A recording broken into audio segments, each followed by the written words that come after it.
Queremos agradecer la participación de cada uno de ustedes durante todo este programa. La verdad es que tenemos más de 80 reuniones consecutivas diarias de lunes a viernes para honra y gloria a nuestro Dios. Así que es mi deseo que este programa pues haya sido bendición para cada uno de ustedes.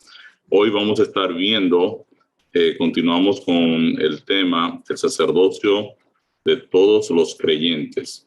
Y quiero dejar pues bien en claro que la idea con Extrema no es atacar estructuras cristianas que hoy existen, sino la idea fundamental es que cada uno de nosotros entendamos cuál es nuestro rol, cuál es nuestro llamado y cuál es nuestra responsabilidad ahora que conocemos el plan de salvación, cuál es nuestra responsabilidad delante de nuestro Dios.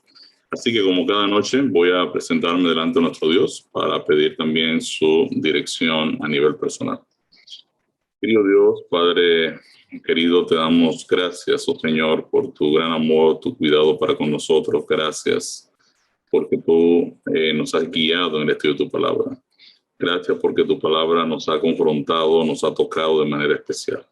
En esta hora, en esta noche, queremos pedirte de manera especial, sin ningún mérito en nosotros, en el nombre de Jesús, que tu Santo Espíritu nos dirija, nos guíe, oh Dios, nos ayude a entender los principios de la testificación, que cada uno de nosotros pueda salir lleno de tu presencia, con la idea y el poder de compartir este evangelio con las personas que amamos. Necesitamos ver mucha gente en el reino de los cielos y queremos, oh Señor, que tú nos guíe, nos anime, nos dé la valentía, nos dé también la palabra que vamos a compartir con las personas a las cuales vamos a llevarle tu plan de salvación, de forma tal que la gente pueda comprender que hay vida eterna en Cristo Jesús y que la salvación tú la has provisto completamente en nuestro favor. Bendice de manera especial cada hermano que participa con nosotros en esta noche. Bendice cada familia representada, oh Dios. Y te pedimos de manera especial que tu presencia nunca se aparte de medio nuestro. Gracias, Padre Celestial, en el nombre de Jesús te lo pedimos. Amén. Bien, en el día de ayer estuvimos hablando del sacerdocio de todos los creyentes y estamos en el contexto de la testificación. Quiere decir que la testificación es el elemento que está representado por el candelabro en la etapa, en la estructura del santuario, la etapa de la santificación.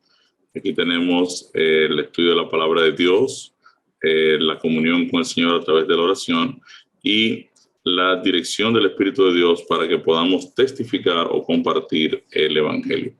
Quiere decir que fundamentalmente estamos centrados en esta posición de la testificación y la responsabilidad que nosotros tenemos ante el Señor. Hoy son muchos los cristianos que no testifican, muchos los cristianos que están acostumbrados a esquemas, a liturgias, a programas particulares, pero no comparten las buenas noticias de la salvación. Y este es un tema muy importante, el cual tenemos que considerar. Si ustedes recuerdan, cuando estudiamos la ley de Dios, pusimos, por ejemplo, que cuando una persona no testifica, es una forma de matar, es una forma de asesinar, y asesinar de manera eterna. O sea, cuando yo no le digo a una persona que hay vida eterna en Cristo, la estoy dejando literalmente sin la posibilidad de evaluar el Evangelio como una buena noticia y de estudiarlo, de creer en él y de abrazarlo. Entonces es importante que yo entienda que como cristiano estoy llamado a compartir el Evangelio. Vimos en el día de ayer cómo los apóstoles, cada uno se refirió a la misión. En Marcos 16, 15 y 16, el apóstol, el señor Marcos, en realidad no era uno de los dos apóstoles, era uno de los compañeros del apóstol Pablo. Marcos, al escribir el Evangelio, señala la importancia de ir por el mundo y predicar el Evangelio a toda criatura. En Mateo 28 vimos que la manera en la que vamos a compartir este Evangelio es discipulando, es haciendo discípulos. Vimos que Lucas presenta que Dios va a abrir el entendimiento nuestro para comprender el Evangelio de forma tal que podamos predicar en el nombre de Cristo el arrepentimiento y el perdón de los pecados en todas las naciones. Y el propio Lucas señala que una vez venga el Espíritu Santo sobre nosotros, vamos a tener el poder para ser testigos, para testificar. Quiere decir que cada uno de los apóstoles pues se ha ido, cada uno de los evangelios o de los evangelistas se refirió al tema de la gran comisión desde perspectivas diferentes. El apóstol Juan dice que así como Dios envió a Cristo, también Cristo nos envía a nosotros con el objetivo de presentar el mensaje de la salvación. Ayer hablábamos del concepto de los laicos, decíamos que en el Nuevo Testamento el concepto de el miembro de iglesia, el miembro de la iglesia de Cristo, es llamado a ser un sacerdote. Y presentamos el concepto de sacerdocio de todos los creyentes. Y leíamos el texto de 1 de Pedro 2:9, que nos dice: Mas vosotros sois linaje escogido, real sacerdocio, nación santa, pueblo adquirido por Dios, para que anunciéis las virtudes de aquel que os llamó de las tinieblas a su luz admirable. Correcto, entonces nosotros somos real sacerdocio, que estamos llamados a ser sacerdotes. Quiere decir que en la estructura de la iglesia de Cristo, la iglesia que Cristo funda, su iglesia en la etapa ya del Nuevo Testamento, el llamado es a nosotros es a ser sacerdotes, reales sacerdotes. Y tenemos como sumo sacerdote, de acuerdo a la epístola a los Hebreos, a nuestro Señor Jesucristo, el cual intercede a la diestra del Padre en nuestro favor. Y esto es importantísimo que yo lo entienda, porque en cierta forma hoy tenemos una estructura piramidal en el liderazgo eclesiástico. Y decíamos en el día de ayer que en la estructura del liderazgo divino, el formato no debe ser piramidal, sino circular. En otras palabras, Dios capacita a cada miembro de iglesia a ser un líder, a ejercer sus dones, a ejercer sus ministerios. Cuando antes de nosotros iniciar este programa, que tuvimos una presentación para emprendedoras en cuanto al tema de la mayordomía cristiana, y decíamos que cada creyente es un mayordomo. Un mayordomo es un oicónomo, es uno que rige la ley de la casa. En realidad, un mayordomo es un administrador, es un gerente. Quiere decir que cada miembro de iglesia, Dios lo ve como un gerente, como un líder, Entonces, si bien no queremos desestimar el rol del pastorado hoy en día en la iglesia, pero sí debemos enfatizar que el rol del pastor es entrenar a los demás gerentes de Dios a poder reconocer cuáles son sus dones, cuáles son sus ministerios, y que estas personas puedan activarse en la predicación del Evangelio. Quiere decir que el rol de pastor o el don de pastor es un don espiritual que tiene la misma calidad de los demás dones espirituales. En el caso del pastor, está asumiendo un liderazgo, y ese liderazgo debe tener un objetivo muy claro, que es entrenar a los demás líderes de Dios o a los demás gerentes de Dios en reconocer sus dones espirituales y sus ministerios o sus trabajos en la iglesia para poder edificar la iglesia. En la epístola, en la carta a los Efesios, vimos en el capítulo 4, los versos 11 y 12, lo que el apóstol Pablo le dice a la iglesia en Éfeso. El texto declara: Él mismo dio a unos el ser apóstoles, a otros profetas, a otros evangelizadores, a otros pastores y maestros, para el recto ordenamiento de los santos en orden a las funciones del ministerio para edificación del cuerpo de Cristo.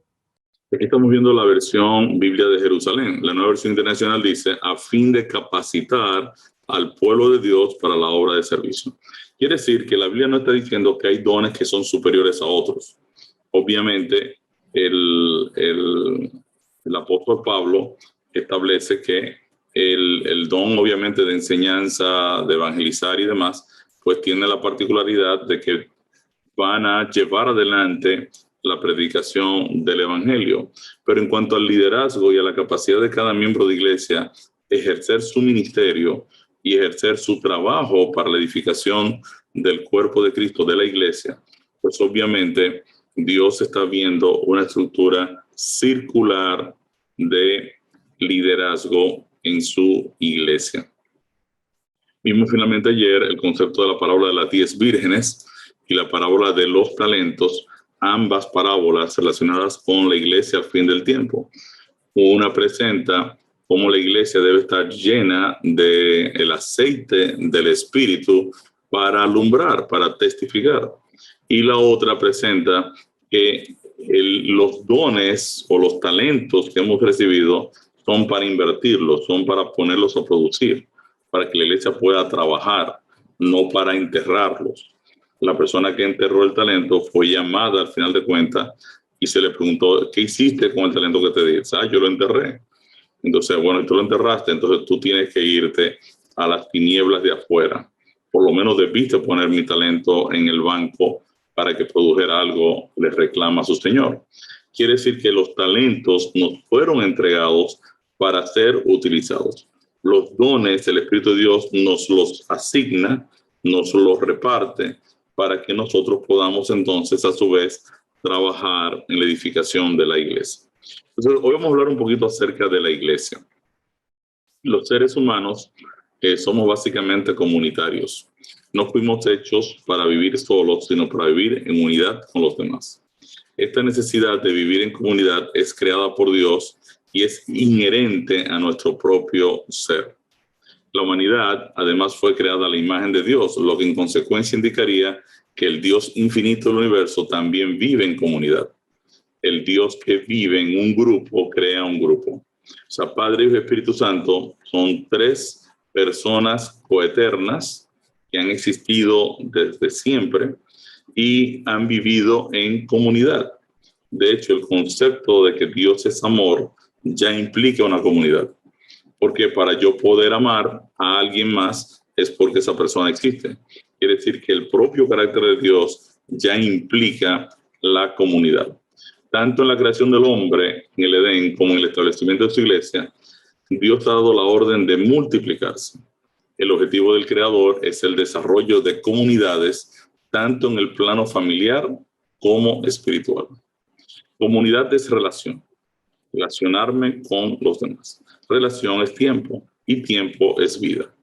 No es posible la comunión sin la dedicación de tiempo.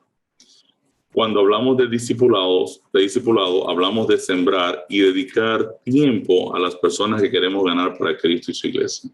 Pero cuando yo hablo de discipulado, estoy hablando de que yo estoy dando vida, estoy dando tiempo de calidad para compartir el mensaje de salvación con otros. Y las personas, obviamente, que comienzan a estudiar el Evangelio y comienzan a compartir con nosotros ese tiempo que les dedicamos para que ellos puedan aclarar sus concepciones con relación al Evangelio, también van a valorar el hecho de que estamos invirtiendo tiempo nuestro gratuitamente para que ellos puedan conocer el plan de salvación. Entonces, cuando hablamos de tiempo, de discipulado, hablamos de sembrar y dedicar tiempo a las personas que queremos ganar para Cristo y su iglesia.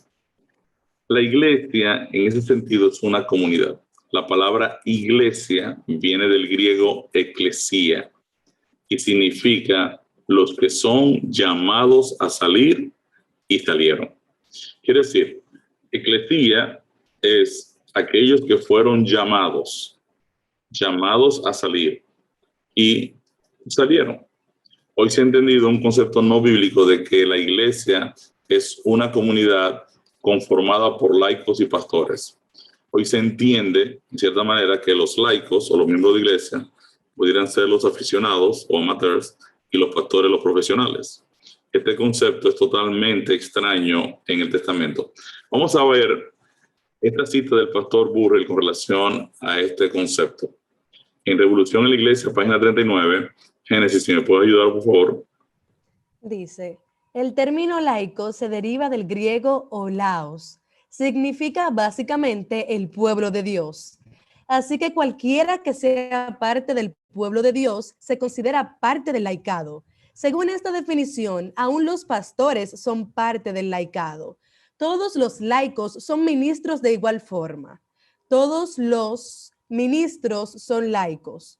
Cuando los ministros realizan su ministerio, están actuando en función de laicos. La obra del ministerio se ha encomendado a todos los miembros del pueblo de Dios y nunca será la prerrogativa de unos cuantos privilegiados a los que llamamos pastores. Entonces, aquí esta declaración de este pastor es como una especie de, ¿verdad?, de autocensura. Este pastor Russell Burrell le está diciendo algo aquí que es bien importante. O sea, Holaos significa básicamente pueblo de Dios. Quiere decir, toda persona que es miembro del pueblo de Dios es un laico. Y esto incluye a pastores que son parte del pueblo de Dios, e incluye también a los miembros de iglesia. Ahora, cualquiera que sea parte del pueblo de Dios, dice él, es un laico, es un holaos. Entonces, obviamente los pastores también son parte del laicado. Y todos los laicos son ministros y obviamente deben ejercer ministerios. Entonces, cuando los ministros realizan su ministerio, están actuando como laicos. Entonces, esta obra de ministerio o de que cada miembro de iglesia está trabajando en la predicación del evangelio no es una prerrogativa exclusiva de un grupito llamado pastores. Esto es lo que está diciendo el pastor Russell Burrell. Le está diciendo, no es solo nosotros los pastores los que tenemos el privilegio de predicar el evangelio. Nosotros somos parte del pueblo de Dios, somos parte del conjunto de laicos y todos los laicos están llamados a ejercer sus ministerios. Hoy, pastores y laicos invierten una gran cantidad de tiempo y recursos haciendo a veces un evangelismo superficial. Un buen día se regalan libros, tratados o revistas sin el propósito de acercarse luego a la persona con el objeto de discipularlo. Pretendemos que con este hecho en algún momento esta persona se integrará a la comunidad cristiana y será parte de nuestra iglesia. Sentimos que con el mínimo esfuerzo hemos cumplido con el Señor. En ese sentido, no mostramos el más mínimo interés de dedicar tiempo a la persona a ser alcanzada. Otros están involucrados en programas de reparación y mejora de casas o templos, invirtiendo recursos y tiempo en estas iniciativas. O peor aún, invitamos amigos relacionados a jornadas de conferencia de una semana y si la persona acepta al Señor sin haber sido discipulada, pensamos que al sentarse en el banco de la iglesia, desvinculada de la misma, ya es parte de la comunidad. Un autor llamado Van Hengen, en la página 70 de su libro, declara: lo que la iglesia hace internamente sin ninguna intención de impactar al mundo externo no es en sí mismo parte de la misión. Quiere decir, todas las creatividades o las ideas o los planes o las estrategias que nos puedan llegar a la cabeza dentro de la iglesia, si no tienen el claro objetivo de ganar a la persona, de discipularla, a fin de que la persona sea ganada para Cristo y se convierta en un discípulo de Cristo, en realidad eso no es parte de la misión. El autor lo que me está diciendo aquí entonces es que eso no es un activo. es un pasivo. Es algo que para Dios sencillamente no le sirve. Todos los inventos que yo pueda hacer, aunque puedan lucir buenos, si no tienen como propósito central que la persona pueda conocer el plan de salvación y entregarle su vida a Cristo, para Dios eso sencillamente no le sirve. Es una declaración un poco fuerte. Es un poco fuerte porque yo muchas veces me he preguntado si lo que yo estoy haciendo en realidad, en un momento determinado, en realidad puede conectar a una persona con el Señor Jesucristo. El nuevo creyente desconoce el Evangelio si no fue iniciado con un plan sistemático de estudio del Evangelio y un conocimiento de la ciencia de la salvación. O sea, si la persona no nació de la palabra, pues va a ser un creyente que desconoce el plan de salvación. También va a ignorar que ha sido llamado a un ministerio. Entonces, Dios desea la comunidad. De hecho, el establecimiento del cuarto mandamiento es el llamado de Dios a pasar tiempo en comunión con Él. Dios lo llama mi sábado. El reposo no es un descanso humano, es una celebración del reposo divino. El propósito fundamental de la iglesia cuando se congrega es la comunión. El apóstol Juan indica que la función primordial de la predicación de la palabra en la iglesia es crear comunidades de relaciones tanto verticales con Dios como horizontales. Comunión con Dios entre los miembros. La palabra se predica a fin de que la comunidad pueda restaurarse, a fin de que haya comunión entre los hermanos. Cuando los hermanos están desunidos o no están en comunión, yo tengo entonces una iglesia dividida que no va a lograr el propósito para el cual fue creada. Entonces, esta es la esencia de la misión de Cristo. De acuerdo con el apóstol Juan, no puede haber iglesia si no se crea la comunidad. Vamos a leer primero de Juan 1, 1 al 3.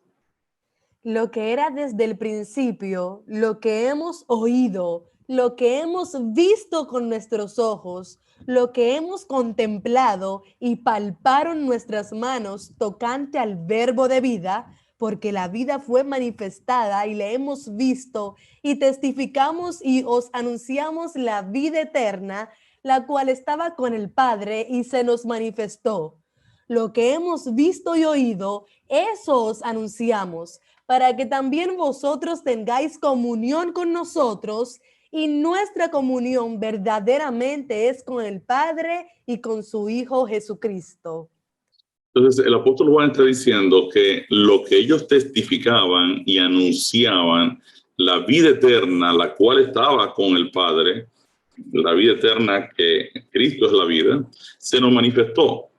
Entonces, él dice, nosotros anunciamos esto para que ustedes también tengan comunión con nosotros, y nuestra comunión es con el Padre y con su Hijo Jesucristo. Quiere decir que la predicación en la iglesia tiene como base crear la comunión con Dios y con los miembros de iglesia, para que ahora juntos, en comunidad, podamos trabajar unidos en un propósito, en una misión. El egoísmo es la antítesis de la comunión.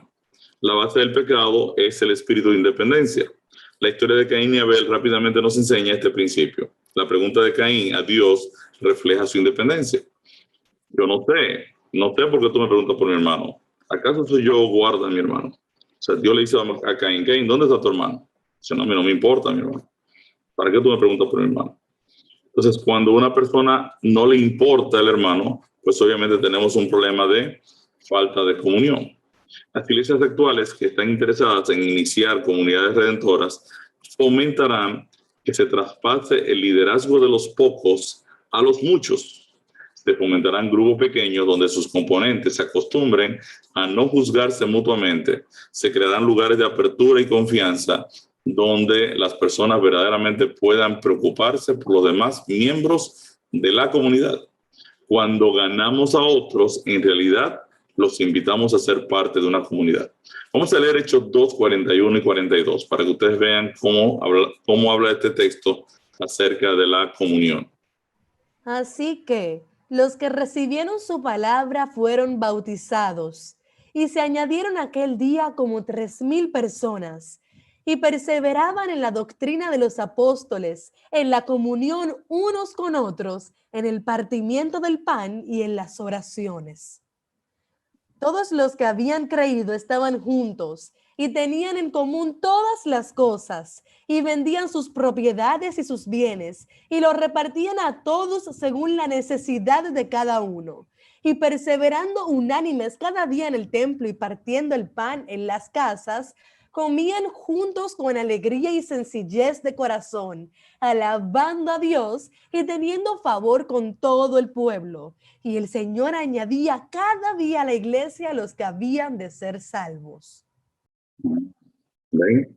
O sea, la estructura de la iglesia cristiana primitiva era una estructura de comunión. Partían el pan, se llamaban, se comunicaban, invitaban a las personas a comer a sus casas. La palabra se movía en una comunidad. Y dice el texto que ellos comían juntos con alegría y sencillez de corazón. Quiere decir que esto es bien importante. Comer junto con la persona a la que vamos a discipular, la que vamos a ganar, o la persona que ya es parte de la iglesia. Una forma de medir el amor en una iglesia es cuántas veces los miembros de iglesia se reúnen a comer juntos entre ellos. Entonces, fíjense que dice el texto aquí, una declaración bien importante. Y el Señor añadía cada día a la iglesia los que habían de ser salvos. En una iglesia típica, dice Russell Burrill en la pena 7798 de revitalización de la iglesia, el patrón es el mismo. Ya estén presentes 5 o 500 personas. Los feligreses se sientan en bancas o sillas de cara al púlpito, observan la parte de atrás de las cabezas de los vecinos y escuchan en silencio mientras el pastor presenta su sermón. Quizás canten unos cuantos himnos, sin embargo, la adoración se asemeja más a un espectáculo deportivo presenciado por numeroso público que a una actividad donde todos participan. Es posible asistir a una actividad tal sin tener que llegar a hablar una palabra con nadie. En esta experiencia no hay comunión alguna. Sin embargo, el cristianismo es comunidad. Comunidad. El propósito de los grupos pequeños no es meramente reunirse para estudiar la Biblia. El propósito de los grupos es darle un lugar a los cristianos donde puedan crecer juntos. Para que la iglesia sea una comunidad con la capacidad de crecer de forma saludable, debe ante todo procurar que cada uno de sus miembros conozcan el Evangelio de manera integral. No pueden existir diferencias en la comprensión del plan de salvación. No es posible mantener una comunidad dividida en donde diferentes grupos respondan de diferentes maneras a la pregunta, ¿cómo somos salvados? Ven, esta es la pregunta esencial. ¿Cómo soy salvado? Cuando el carcelero de Filipos hace la pregunta en Hechos 16 a Pablo y a Silas, que estaban en la cárcel preso, ellos estaban cantando himnos, habían sido bien golpeados, bien maltratados, y ahora están cantando himnos al Señor en la cárcel con los pies atrapados en los cepos. Dice el texto que vino un gran terremoto, rompió todo, rompió los cepos, y el carcelero se iba a suicidar, se iba a clavar una espada. Pablo le grita y le dice, hey, no lo hagas porque aquí estamos todos, nadie se ha ido. Y ahora el carcelero se lleva a estos hombres a su casa, le lava las heridas, ¿verdad? Le pone ahí un poco de tratamiento y ahora le pregunta, ¿qué tengo yo que hacer para ser salvo? Si usted analiza bien la pregunta del carcelero, se va a dar cuenta de que la pregunta está mal redactada. Si hay algo que yo pueda hacer para salvarme, entonces en realidad yo no estoy perdido. Ahora, a esta pregunta equivocada, los apóstoles le dan una respuesta correcta y le dicen, cree en el Señor Jesucristo y serás salvo tú y tu casa. Es decir, no hay nada que tú tienes que hacer para ser salvo. Ya todo lo que hay que hacer para tu salvación, ya Dios lo ha hecho por ti en Cristo. Y esto es bien importante que yo lo entienda. O sea, la salvación yo no me la gano por mi esfuerzo personal. No es por méritos. Es un regalo que Dios me ha dado en Cristo. Entonces la pregunta aquí es, ¿cómo he sido salvado? O sea, ahora yo te puedo explicar a ti cómo Dios en Cristo ha provisto tu salvación. Entonces cualquier intento de hacer crecer una comunidad dividida es un sinsentido. Si la iglesia no está clara en la comprensión del Evangelio y un grupo cree que nos salvamos por ser buenos o por nuestras obras, y otro grupo cree que la salvación es un regalo de Dios, pues obviamente tenemos una iglesia que tiene posiciones divididas en cuanto a cómo somos salvados. Gran parte de las iglesias cristianas se comportan como un club de actividades de fin de semana donde cada quien tiene un punto de vista distinto del resto. Es por esto que el liderazgo de la iglesia debe reunirse y pedir en oración que toda la iglesia tenga un mismo sentir, una unidad de fe, unidos en amor, en actitud humilde y mansa, guardando la unidad. Este es el consejo del apóstol Pablo a la iglesia en Éfeso. Miren qué dice Efesios 4, 1 al 6. Yo pues, preso en el Señor, os ruego que andéis como es digno de la vocación con que fuisteis llamados, con toda humildad y mansedumbre, soportándoos con paciencia los unos a los otros en amor, solícitos en guardar la unidad del Espíritu en el vínculo de la paz. Un cuerpo y un espíritu, como fuisteis también llamados en una misma esperanza de vuestra vocación. Un Señor, una fe, un bautismo, un Dios y Padre de todos, el cual es sobre todos y por todos y en todos. El concepto de guardar la unidad entre toda la iglesia en un mismo sentir fue lo que permitió a la iglesia cristiana primitiva proveer una plataforma de comunidad donde los nuevos creyentes eran atraídos por el mensaje y el testimonio de la iglesia. De hecho, si usted analiza, se va a dar cuenta que la iglesia se disparó en la predicación del evangelio y en poco tiempo casi todo el mundo conocido pudo recibir el plan de salvación porque los discípulos se multiplicaban de casa en casa, comían el pan, recibían la buena noticia de la salvación y salían a compartir con sus amigos, con sus vecinos. Y el evangelio comenzó entonces a moverse hacia afuera de una manera extraordinaria. Ese concepto de un mismo sentir estaba bien definido y se predicaba mucho sobre eso en la iglesia cristiana. Vamos a ver 2 Corintios 13:11. Por lo demás, hermanos, tened gozo, perfeccionaos, consolaos, sed de un mismo sentir y vivid en paz. Y el Dios de paz y de amor estará con vosotros. Dice Romanos 15:5 y 6. Pero el Dios de la paciencia y de la consolación os dé entre vosotros un mismo sentir según Cristo Jesús, para que unánimes a una voz glorifiquéis al Dios y Padre de nuestro Señor Jesucristo. 1 Pedro 3:8. Finalmente, sed todos de un mismo sentir, compasivos, amándoos fraternalmente, misericordiosos, amigables. Entonces, con estos principios claros, estamos listos para hablar del discipulado en la iglesia. La misión y el discipulado, ¿qué significa entonces ser discípulo? Dios ha encargado a la iglesia, la comunidad de creyentes, todos los laicos, el compartir la palabra de la reconciliación o el evangelio. Eso lo dice 2 Corintios 5:18 al 20. Y todo esto proviene de Dios, quien nos reconcilió consigo mismo por Cristo y nos dio el ministerio de la reconciliación, que Dios estaba en Cristo reconciliando consigo al mundo, no tomándoles en cuenta a los hombres sus pecados, y nos encargó a nosotros la palabra de la reconciliación. Así que somos embajadores en nombre de Cristo, como si Dios rogase por medio de nosotros. Os rogamos en nombre de Cristo, reconciliaos con Dios. Que nosotros tenemos la palabra de la reconciliación. Nosotros hemos sido asignados por Dios. Dios nos ha encargado a nosotros, a los creyentes, la palabra de la reconciliación. Por eso cuando hablábamos de la obra del Espíritu Santo, que va a convencer al mundo de pecado, de justicia y de juicio, esa acción del Espíritu Santo Él la va a realizar a través de ¿quiénes?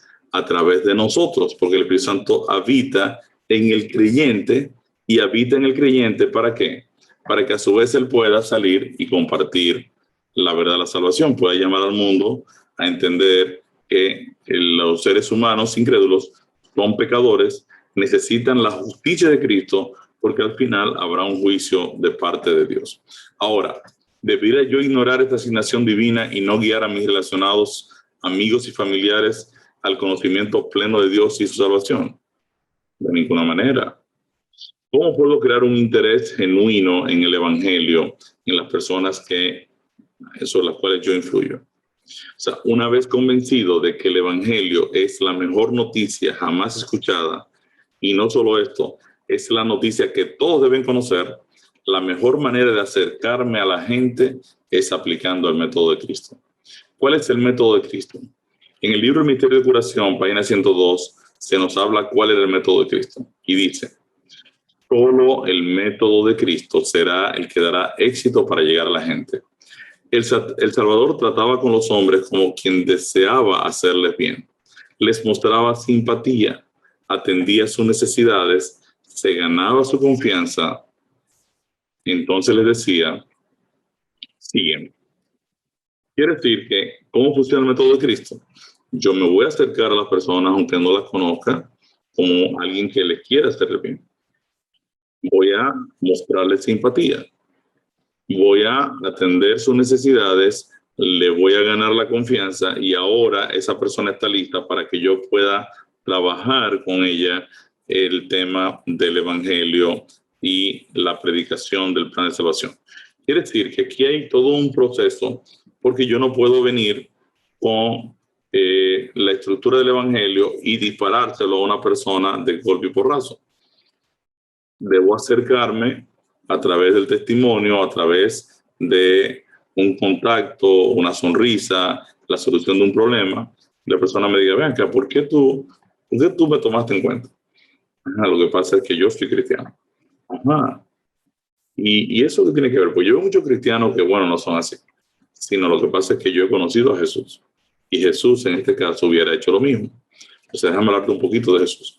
Quiere decir que a través de yo tratar a las personas con respeto, con tacto, con mansedumbre, con delicadeza, pues obviamente me puedo acercar a las personas como quien desea hacerle el bien, le puedo mostrar simpatía, puedo atender sus necesidades, voy a ganarme la confianza, y entonces lo voy a invitar a seguir a Jesús.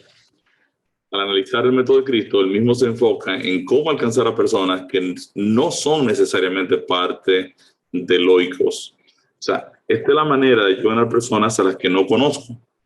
Porque si yo tengo a mi amigo Cucho, ¿verdad? Yo no tengo que acercarme a Cucho como quien quiera hacerle bien. Ya Cucho me conoce. Tampoco tengo que ganarme la confianza de Cucho ni atender la necesidad de Cucho, aunque muy bien pudiera hacerlo, porque ya yo con Cucho tengo acceso directo. Entonces yo a Cucho sí lo puedo llamar a atender al Evangelio, haciéndolo saber que, Cucho, hay algo que yo, tú sabes, quisiera decirte y estoy bien preocupado contigo. Dime, Ricardo, tú sabes que yo te amo, ¿verdad? Tú sabes que yo siempre he sido una persona que te he sido franco, he tratado contigo. Ahora, a mí me gustaría que tú escucharas el plan de salvación. O sea, a mí me gustaría que tú comprendieras lo que Dios hizo por ti en la persona de Jesús. A mí me gustaría que tú puedas comprender que hay vida eterna en Cristo para ti, gratuita. Y yo quisiera poder estudiar la Biblia contigo, si tú me lo permites, por supuesto. Entonces, a una persona cercana, mi amigo, mi familiar, su esposo, mi esposa, personas cercanas, yo puedo hablarles de forma más directa e invitarlos a estudiar la Biblia conmigo. Y eso puede funcionar muy bien porque es una manera de yo mostrarle mi preocupación de amor a la persona cercana para que pueda alcanzar la vida eterna en el reino de los cielos. Esto, yo me puedo acercar a una persona también regalando una revista o un buen libro, pero con el objetivo de, en una segunda oportunidad, invitarlo a estudiar el Evangelio. También puedo invitarlo a un almuerzo, puedo invitarlo a un retiro, un paseo de la iglesia. En este sentido, debemos tener un plan que siga todos los pasos. Al acercarnos a la persona que deseamos alcanzar, al mismo tiempo le mostramos simpatía. La mejor forma de usted demostrar simpatía a una persona es escuchándola. Escuchándola. Y Dios quiere que nosotros seamos lo suficientemente pacientes para escuchar a la gente. Ustedes no se imaginan la necesidad que tienen los seres humanos de ser escuchados. pero una necesidad impresionante. De hecho, hoy se pagan miles de millones de dólares en el mundo de gente que andan buscando quién los escucha. Los psicólogos cobran sencillamente por escuchar. Y muchas veces las personas le dan la solución al psicólogo porque ellos comienzan a hablar, y el psicólogo dice, bueno, pero en todo lo que tú me has dicho, la solución aquí es esta. ¿Verdad? La persona necesita ser escuchada. Hay una forma de yo mostrarle simpatía. Ahora, escuchar nos permite conocer la necesidad de las personas y al mismo tiempo conocer el nivel de conocimiento acerca de Dios o del plan de salvación que tiene el individuo. El método de la mayéutica nos puede ayudar en este sentido. ¿Qué significa la mayéutica? Este era el método que utilizaba Sócrates. Mayéutica significa parir. La madre de Sócrates era partera. Y Sócrates estaba muy sorprendido de que las mujeres entraban en la casa de su mamá, que él tenía que salir, y cuando las mujeres salían con un niño en brazos. Entonces él decía, wow, mi mamá produce hijos, produce niños. Y después descubrió que no, que las mujeres en realidad traían el niño dentro y que lo que la mamá hacía era ayudar a parir al niño. Sócrates utilizó esta manera de entender lo que sucedía con el parto para aplicarlo a su método de enseñanza. ¿Qué hacía Sócrates? Sócrates tomaba a sus discípulos y bajo un esquema de preguntas hacía que el discípulo pariera el concepto. En otras palabras, él comenzaba a hacer preguntas, el discípulo empezaba a contestar y en la medida en que la persona iba contestando, iba ahora haciéndose la idea, porque típicamente las personas, los seres humanos, tienen información sobre prácticamente cualquier tema. Lo que necesitan es entonces que un sistema de preguntas lo puedan ahora guiar a la respuesta. Entonces, la mayéutica funciona sobre la base de preguntar y ahora analizar y comparar con algún mecanismo y entonces responder. Jesús utilizó mucho el concepto de la mayéutica. Claro, Jesús es del maestro de los maestros. Pero cuando venía una persona, por ejemplo, aquella persona que vino y le dijo, maestro, ¿qué bien haré para obtener la vida eterna? Jesús le dice, bueno, guarda los mandamientos. ¿Cuáles? ¿Cuáles son los mandamientos? ¿Qué está escrito? Dice, bueno, amarás al Señor tu Dios de todo tu corazón, de todo tu mente y a tu prójimo como a ti mismo. Jesús le dice, bien has dicho, haz eso y vivirás. Y ahora el tipo le dice, ¿y quién es mi prójimo? Ahora Jesús le narra la historia del buen samaritano. Dice, un hombre andaba así, fue golpeado, pasó un sacerdote, lo ignoró, pasó un levita, lo ignoró, pero pasó un samaritano, enemigo del judío, y ahora el samaritano dice que tuvo compasión. En otras palabras, los intestinos se le conmovieron, es lo que dice el texto en realidad. Y ahora el samaritano se acerca al hombre, lo carga, lo limpia, lo lleva a la posada, le pide al posadero que le cubra, que le unte aceite en las heridas, que limpie a aquel hombre y le paga el dinero al posadero para que esté varios días. Dice, si hay algo más que él gaste, tú lo pones a mi cuenta que yo te lo voy a pagar. Ahora esto le pregunta al hombre, ¿quién es el prójimo de la historia? Él no quería decir el samaritano porque era su enemigo, pero dice, bueno, el que tuvo de él misericordia. Dice, has contestado bien. Tú pariste la idea. Tú has dicho con tu boca, en realidad, la verdad. Entonces, ve tú y haz lo mismo. Quiere decir que el método de la mayéutica implica, con una serie de preguntas, la persona pueda ir ahora dándose cuenta de que en realidad la respuesta está disponible. Si ustedes analizan el programa del método del plan de Dios, nosotros tenemos preguntas, textos bíblicos, y ahora respondemos. De igual manera, la idea es que la persona, al escuchar la pregunta, pueda comparar con el texto y ahora pueda decir, sí, es lógico, la Biblia me está diciendo entonces que esta es la dirección en la que me debo mover. Entonces, obviamente, es importante que nosotros comprendamos qué es lo que la persona con la que vamos a tratar cree. ¿Qué cree esa persona en relación al tema de la salvación? Y entonces ahora podamos guiarlas con preguntas de forma tal que la persona pueda ir ahora respondiendo hasta que podamos guiarlo a toda la verdad. Entonces, esto es básico. Ahora, nosotros vamos a repasar nuevamente el texto de la Gran Comisión.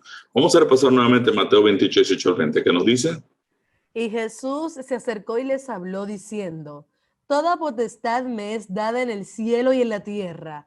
Por tanto, id y haced discípulos a todas las naciones, bautizándolos en el nombre del Padre y del Hijo y del Espíritu Santo, enseñándoles que guarden todas las cosas que os he mandado. Y he aquí, yo estoy con vosotros todos los días hasta el fin del mundo. Amén. Entonces, fíjense qué importante. Aunque por lo general nos enfocamos en el mandato de ir y hacer discípulos, el elemento más relevante de la Gran Comisión es: he aquí, yo estoy con vosotros todos los días hasta el fin del mundo. Nosotros muchas veces oramos y pedimos la presencia de Dios en nuestras vidas. Decimos: Señor, queremos que tú estés con nosotros. Jesús te ha dicho que Él va a estar con nosotros todos los días en el contexto del discipulado. O sea, es en el contexto del discipulado que Jesús promete su presencia continua en nosotros. Mateo nos enseña que aquel concepto que estudiamos, Cristo en nosotros, se da en el contexto del discipulado. Cristo acompañará a aquellos que estén decididos a dedicar tiempo a salvar a otros y convertirlos en sus discípulos. El por tanto ir y hacer discípulos a todas las naciones es el resultado del anuncio de nuestro Señor de que ha recibido toda potestad. Eso viene del griego exousia. Se puede traducir como fuerza, capacidad, competencia, dominio, potestad, autoridad, jurisdicción, libertad, poder, derecho. O sea, este es la traducción de exousia. Cristo tiene toda la autoridad, todo el poder, todo el derecho en el cielo y en la tierra para disponerlo en favor de aquellos que se comprometan con la misión de discipular a otros. Tanto la presencia de Jesús como su poder están disponibles para el creyente testificador que va ahora a ser discípulo. Va ahora a buscar discípulos para guiarlos a ser discípulos de Cristo. ¿Para qué es un discípulo? Discípulo, del griego matetes, es la palabra utilizada en el Nuevo Testamento para indicar un apego total a alguien. Ser un discípulo es vivir en una relación con la persona que está haciendo de uno un discípulo. Incluye un compromiso con una persona, vivir bajo su autoridad con el fin de poder ser instruido. La persona bajo discipulado nunca acabará completamente ese proceso de discipulado, sino que siempre permanece en dicho proceso. Por lo tanto, lo que se requiere de una persona antes de ser bautizada es que entre en total sumisión a la autoridad de Cristo, que manifieste la intención de vivir en sujeción a Cristo y aprenda de Cristo mientras vive bajo su gobierno y dirección. Te relacionas con otra persona dentro de un proceso educativo con el propósito de enseñarles a Jesús. En el libro Revivimiento del Discipulado, página 62, miren qué nos dice Génesis. Discípulos, trata más de estudiantes sentados alrededor de un maestro que a penitentes que se arrodillan ante un altar. Es más un proceso educativo que una crisis emocional, una escuela más que un reavivamiento. Pues es Jesús quien realiza los grandes cambios, convierte, gana, lleva al arrepentimiento, guía al bautismo y nos guía en el proceso de la obediencia. Los creyentes trabajan para guiar a las personas a ser discípulos de Cristo. Quiere decir que en el proceso de discipulado yo no discipulo para que las personas sean discípulos de Ricardo, sino para que sean discípulos de Cristo. Cristo tiene la autoridad. La palabra de Cristo es la que va a regir la vida del nuevo discípulo. Quiere decir que toda la enseñanza debe ir entonces no para que la persona sienta que yo soy su dueño, sino para que la persona ahora entienda lo que Cristo ha hecho, cómo Cristo lo ha creado y lo ha comprado y ha pagado por la redención de esa persona. Entonces, en realidad, quien es dueño de todos los creyentes es Dios, porque Dios al final de cuentas es el dueño de todo. Al modelar el carácter de Cristo, los creyentes testifican de su Maestro que atraen a otros a ser discípulos del Señor por medio de la enseñanza y el conocimiento del carácter de aquel que los ha transformado. Durante el proceso de discipulado, el objetivo es que el discípulo replique a su maestro. Ya que Jesús es el maestro de los maestros, el discípulo nunca llegará a ser más que Cristo. Es por ello que el proceso de la santificación dura toda la vida. Vamos a ver qué dice Mateo 10, 24 y 25. El discípulo no es más que su maestro, ni el siervo más que su señor. Bástale al discípulo ser como su maestro y al siervo como su señor. Lucas 6:40 dice lo mismo, miren cómo lo presenta. El discípulo no es superior a su maestro, mas todo el que fuere perfeccionado será como su maestro. Excelente. ¿Cuáles son entonces las características de un discípulo? Vamos a ver qué nos dice la Biblia con relación a las características de un discípulo. El número 1. Dijo entonces Jesús a los judíos que habían creído en él: si vosotros permaneciereis en mi palabra, seréis verdaderamente mis discípulos. Quiere decir que la primera característica es que permanece en la palabra de Dios. Vamos a ver esta característica. Y el que no lleva su cruz y viene en pos de mí, no puede ser mi discípulo. Quiere decir que el discípulo se crucifica con Cristo para que ahora Cristo viva en él. Lleva la cruz de Cristo. También lo dice Lucas 9:23. Y decía a todos: si alguno quiere venir en pos de mí, niéguese a sí mismo, tome su cruz cada día y sígame. También Gálatas 2:20 va en esa misma dirección. Con Cristo estoy juntamente crucificado, y ya no vivo yo, mas vive Cristo en mí. Y lo que ahora vivo en la carne, lo vivo en la fe del Hijo de Dios, el cual me amó y se entregó a sí mismo por mí. Quiere decir que el discípulo lleva la cruz de Cristo. También miren qué pasa con el discípulo. Un mandamiento nuevo os doy, que os améis unos a otros, como yo os he amado, que también os améis unos a otros. En esto conocerán todos que sois mis discípulos, si tuviereis amor los unos con los otros. Quiere decir que un discípulo de Cristo ama como Jesús. También lleva mucho fruto. Miren que dice Juan 15:8. En esto es glorificado mi Padre, en que llevéis mucho fruto y seáis así mis discípulos. También Cristo tiene la preeminencia. Lucas 14:26. Si alguno viene a mí y no aborrece a su padre y madre y mujer e hijos y hermanos y hermanas y aún también su propia vida, no puede ser mi discípulo. Cristo tiene la preeminencia. También lo dice Lucas 14:33. Así pues, cualquiera de vosotros que no renuncie a todo lo que posee, no puede ser mi discípulo. Entonces debemos discipular. Comunicar el mensaje no es el objetivo de nuestra misión, sino hacer discípulos que estén listos para unirse con Jesús cuando Él venga. No es sencillamente yo anunciar o predicar desde una plataforma, sino que la persona con la que estamos trabajando pueda ir comprendiendo paso a paso el plan de salvación. Dedicar tiempo en un proceso de discipulado. Muchas personas esperan hoy el derramamiento del Espíritu Santo, similar a lo que ocurrió en el Pentecostés, para dar inicio a su programa de discipulado. Ahora, miren qué dice esta declaración. Génesis, si me puedo ayudar acá también. Jesús había instruido a los discípulos a que esperaran el poder del Espíritu Santo. Algunos han sugerido que la iglesia actual necesita esperar el poder antes de comenzar la misión. Ya no hay necesidad de seguir esperando. Ahora estamos viviendo en la dispensación del Espíritu que ya ha sido derramado. Ese derramamiento está disponible actualmente para todos los creyentes. Una vez que las personas llegan al discipulado en Cristo, el poder del Espíritu Santo está disponible para guiarlas a compartir esa fe con los demás. El Espíritu está constantemente disponible para nosotros en la medida que nos comprometemos con la misión de Cristo.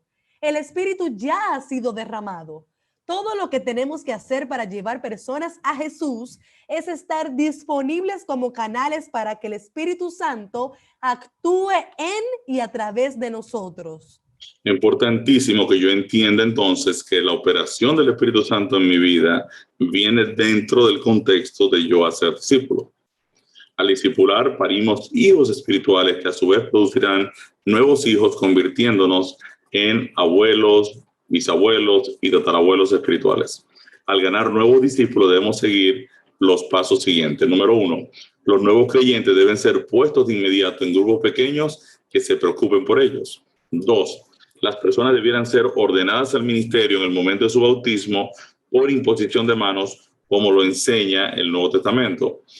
3, las personas deben ser llevadas a descubrir sus dones espirituales. Luego debe asignárseles un ministerio en armonía con esos dones. Quiere decir que hay toda una lista de dones: organización, misioneros, celibato, discernimiento, evangelización, consejería, y trabajos asociados a cada uno de esos dones. En esta tabla ustedes van a ver la relación de dones con ministerios asignados.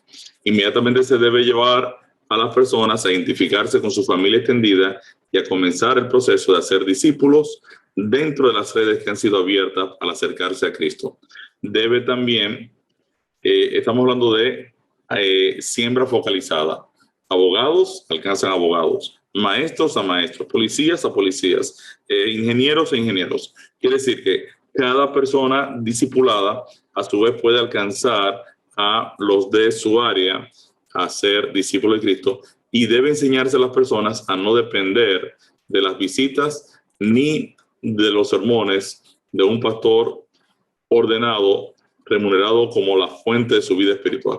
Hay que enseñar a las personas que deben desarrollar su propio programa de estudio, tienen que también preocuparse por estudiar la Biblia, por orar y demás. Vamos a terminar con la historia de el poder de la duplicación. Voy a pedirle ahí unos 5 minutos para hablarles un poquito del concepto, el poder de la duplicación, con una historia. Quizás ustedes la habrán escuchado. Cuenta la leyenda que hace mucho tiempo reinaba en cierta parte de la India un rey llamado Sheram. En una de las batallas en la que participó su ejército, él perdió a su hijo y eso le dejó profundamente consternado.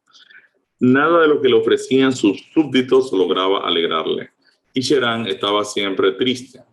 Un buen día, un tal Susa Ben Dahir, llamado Sisa, se presentó en su corte, ¿verdad?, y pidió audiencia. El rey la aceptó y Sisa le presentó un juego que aseguró conseguiría divertir al rey y alegrarle de nuevo. Este juego era el ajedrez. Después de explicarle las reglas y entregarle un tablero con sus piezas, el rey comenzó a jugar y se sintió maravillado. Jugó y su pena desapareció en gran parte. Sita lo había conseguido. Sheram, agradecido por tan preciado regalo, le dijo a Sisa: pide lo que tú quieras como recompensa, que yo te lo voy a dar. Sisa hizo un pedido relativamente sencillo. ¿Qué planteó Sisa? Sisa pidió granos de trigo y el pedido resultó sencillo a Sheram. Sisa dijo: mira, el tablero que te estoy dando tiene 64 cuadros. Tú me vas a poner un grano de trigo en el primer cuadro y el siguiente cuadro tú vas a duplicar la cantidad de granos del anterior. Aquí yo tengo 1, aquí tú vas a poner 2, en el siguiente cuadro vas a poner 4, en el siguiente 8, luego 16, luego 32, luego 64, luego 128, luego 56, hasta así sucesivamente, ¿no? Entonces el rey consideró que un saco de trigo bastaría para satisfacer el pedido del joven. Sin embargo, Sisa pidió que se realizase el cálculo exacto. Quiere decir que Sisa dijo: mira, yo no te quiero engañar, no quiero tampoco tú me engañes, sencillamente tú haces el cálculo y me pagas en realidad el trigo que arroje el cálculo. Pasó 1 hora, 2 horas, 3 horas, 5 horas, un día, y todavía el rey no tenía el cálculo. Luego de un intenso día de trabajo y de cálculo, el matemático de la corte presentó la cifra que arrojó el conteo.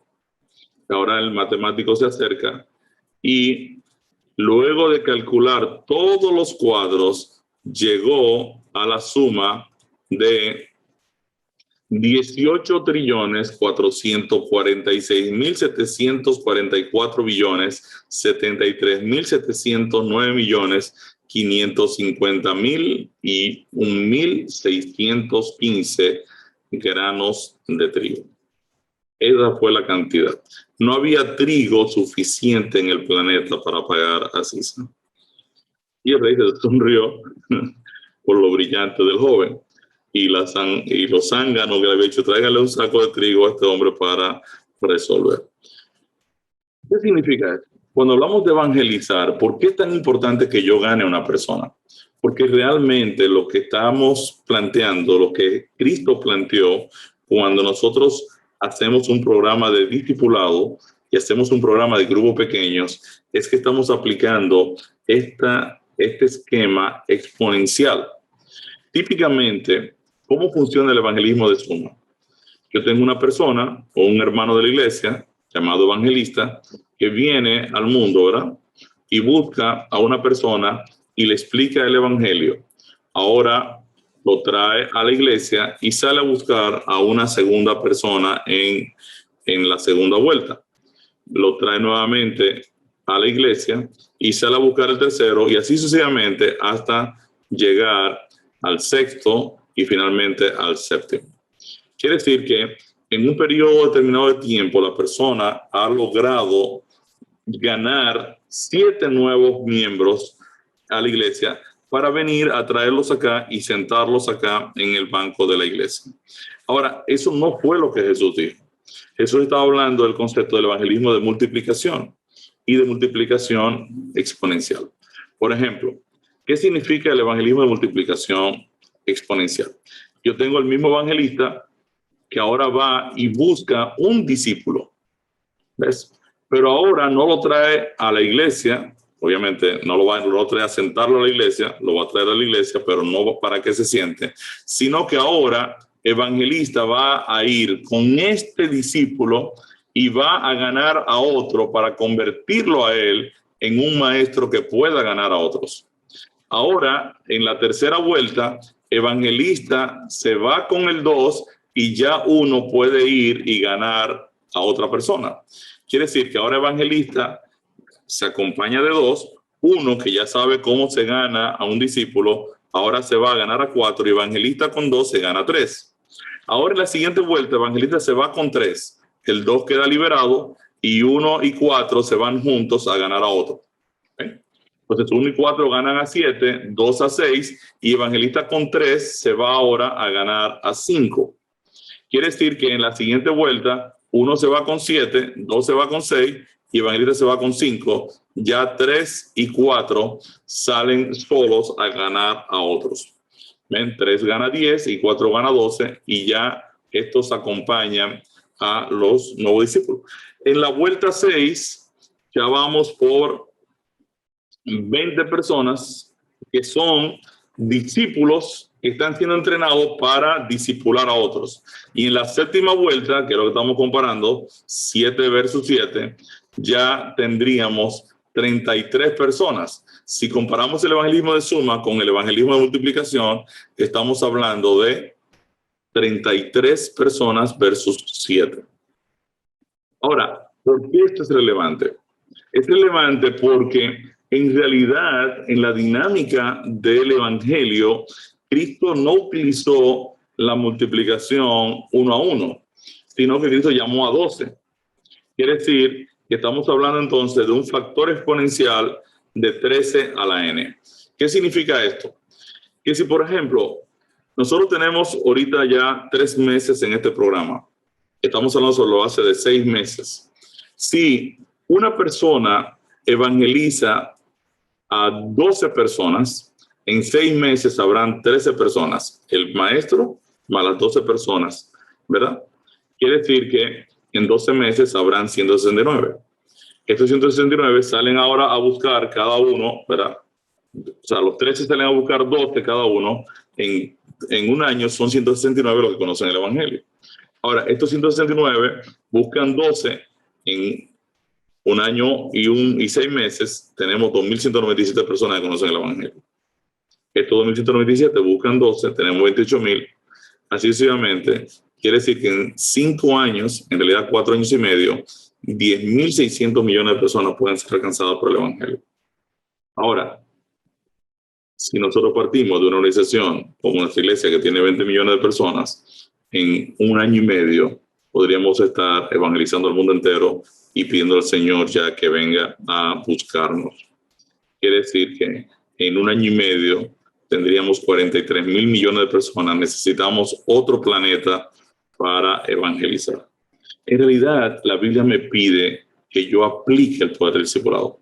Yo, hablando con Jorge, le decía, mira, Jorge, en el cielo es que nosotros vamos a saber todas las personas que fueron ganadas por el esfuerzo que hicimos hoy al ganar a otros. ¿Qué significa eso?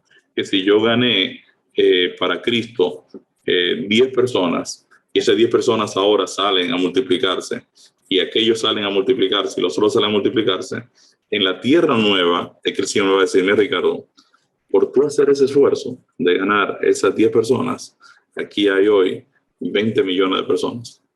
¿Cómo hacer, Señor? Sí, claro. Mira, tú evangelizaste estos 10. Estos 10 evangelizaron a estos otros. Y así sucesivamente. Y llegamos a 20 millones de personas solo por tú decidirte a compartir el evangelio con ese grupito de 10 personas. Entonces, aplica el poder de la multiplicación. Según Timoteo 2:1 nos dice: Tú pues, hijo mío, esfuérzate en la gracia que es en Cristo Jesús.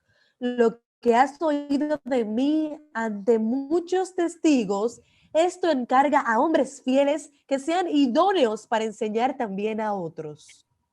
Entonces, Pablo le dice a Timoteo, Timoteo, esto que te has escuchado de mí, hazlo con otros. O sea, encarga a hombres fieles que sean idóneos para también enseñar a otros. Y esos otros van a enseñar a otros. Y así sucesivamente, hombres y mujeres estarán ganando amigos, familiares, y toda esa gente se va a sumar a la iglesia de Cristo.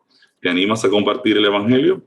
La palabra enseña en 1 Samuel 14:6 que no es difícil para Jehová salvar con muchos o con pocos. Si un grupito, solo un grupito pequeño está decidido a salvar, Dios va a hacer la labor con ese pequeño grupito. Así que es mi deseo que a través de todo este programa, todo este estudio que hemos hecho durante estos 3 meses, más de 80 temas, pues que animes a tu aceptar el llamado de Dios a tu vida, de asumir esta palabra de reconciliación y llevarle la verdad de la salvación a las personas que te rodean. Cualquier cosa que necesites, ya sea de material, ya sea de estrategia, ya sea de ayuda, ya sea de consejería, pues no tengas temor alguno de llamarnos, hablar con nosotros, que con todo el amor del mundo vamos a apoyarles para que ustedes puedan también discipular a otros. Amén.